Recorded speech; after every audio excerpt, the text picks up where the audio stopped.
Question number 2. I'm going to go ahead and read it to you. Follow along. Ebony and her sister Tanya are making bracelets to sell at the craft fair. So far, Ebony has made 3 bracelets with 9 beads on each one. Tanya has made 4 bracelets with 7 beads on each one. How many beads have they used so far? So the problem is asking you to figure out how many beads have they used so far. So we have 2 people making bracelets, and we will need to figure out how many beads Ebony has used and how many beads her sister Tanya has used. So let's write an equation for this problem, and again they want you to use a letter to stand for the unknown quantity. So I see that Ebony has made 3 bracelets with 9 beads on each one.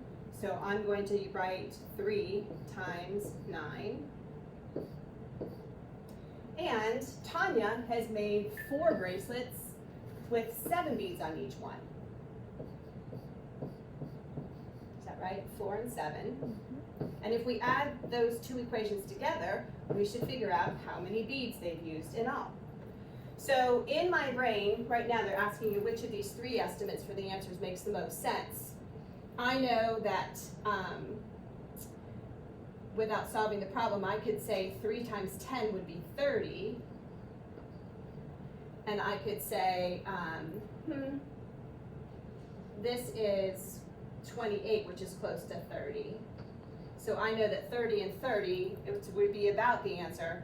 I know that 40 beads is probably too little of a number, and 60 might be about right, and 80 beads seems to be too many beads. So I would say the best estimate so far would be 60 beads. So as long as our answer is around there, then we should be on the right track.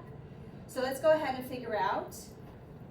It says to solve the problem, and I'm going to solve my problem up here because it seems like I have more space. So 3 groups of 9. I'm going to say I know that 2 groups of 9 equals 18 plus 1 more group of 9. That's going to give me 27. And up here, I know that 4 groups of 7 is 28. If that was too hard for me to figure out, I can always break my number into smaller parts like this. And I would know that 2 groups of 7 is 14, plus another 2 groups of 7 is 14, and 14 and 14 is 28. So let's go back up to how we set up our equation. We need to add these 2 together. So 27 plus 28 is the total. I know that 20 and 20 is 40, 7 and 8 is 15, and 40 plus 15 is going to be 55 beads. And that's it.